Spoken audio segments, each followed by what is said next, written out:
सिर्फ देख वही एक बाग छोड़ा इन्होंने, है ना, सामने, बाकी पूरी जगह साफ कर दी है। तो बाग होगा हजरत उस्मान गनी रज़ियल्लाहु अन्हु? नहीं, ये हज़रत अबू बकर सिद्दीक़ रज़ियल्लाहु तआला अन्हु वाला बाग है, जहाँ तक मैंने सुना है। आगे मुझे पता नहीं है पक्का उसका, मैं भी किसी से सुना हूँ ये।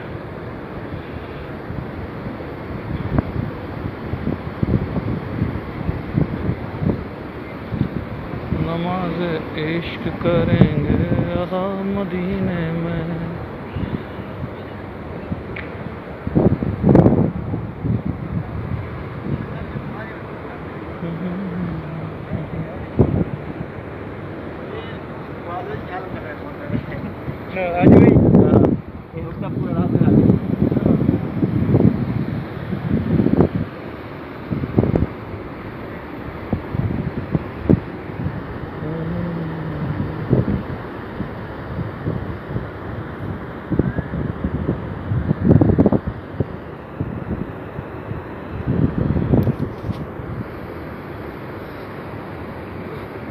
अभी कोई काम पे कोई सब घर में है।